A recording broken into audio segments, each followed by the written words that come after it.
here I have the example of how I put those exponential growth and decay problems into the calculator.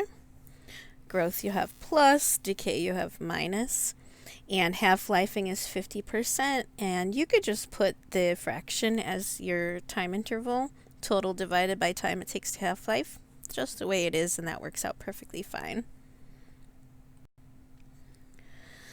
So to summarize, exponential growth increases by a percentage every time period. The graph of exponential growth has a base greater than 1 shape to it, which is like this. Increasing over time, exponential decay decreases by a percentage every time period.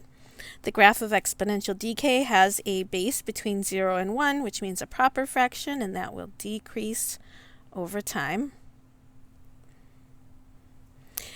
A special type of exponential decay is half-life. The rate of decay for half-life is always 0.5, which is 50%.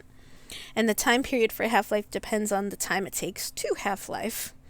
So the answer to the exponential growth equation for the penny problem, penny one day, 2 pennies the next, for the next. So the exponential growth is 1 plus r to the x. And this one is interesting because you cannot start on day 0 because you have no money on that day. And if c is 0, then it doesn't matter what this is. It will always be 0. So what we have to do instead is start on the first day. So the first day you get a penny. That's your current amount. And your rate then is going to be 100% of what you had the day before plus 100% more. That's how you double, right? So that'll end up being 2. But because we had to start on day 1 instead of day 0, we have to adjust the time period to subtract for that day. So the equation should be y equals 0.01 times 2 to the x minus 1.